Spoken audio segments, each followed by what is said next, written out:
ലൂത്തിങ്ങിന്റെ രൂപസാദൃശ്യമുള്ള അതേ ഒരാളെ ആൻമൈ ക്രിയേറ്റ് ചെയ്തേക്കാണ്. അയാൾ ഇപ്പൊ ആ ഒരു റൂമിൽ തന്നെ ഉണ്ട്. അങ്ങനെ ഡ്യൂപ്ലിക്കേറ്റ് ലൂത്തിങ്ങിനെ ആ ഒരു റൂമിൽ ഇട്ടോണ്ട് യഥാർത്ഥത്തിലുള്ള ലൂത്തിങ്ങിനെയും കൊണ്ട് അവള് രക്ഷപ്പെട്ട് അവിടെ നിന്ന് പോകാണ്. ഇപ്പൊ കമ്പനിയിൽ നിന്ന് നോക്കുന്നവരുടെ മുന്നിൽ ലൂത്തിങ് ആ റൂമിൽ തന്നെ ഉണ്ട്. അവർക്ക് കുഴപ്പമൊന്നുമില്ല. പക്ഷെ ലൂത്തിങ്ങിനെ യഥാർത്ഥത്തിൽ അവൾ രക്ഷിച്ചുകൊണ്ട് പുറത്തേക്ക് പോകുന്നുണ്ട്.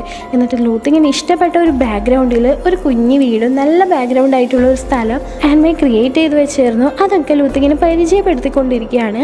ലൂത്തിങ്ങിനും അതൊക്കെ കണ്ടിട്ട് ഭയങ്കരമായിട്ട് ഇഷ്ടപ്പെടുന്നുണ്ട്. അങ്ങനെ ലൂത്തിങ്ങിനെ രക്ഷിച്ച ആ ഒരു സന്തോഷത്തിലായിരുന്നു ആൻമി.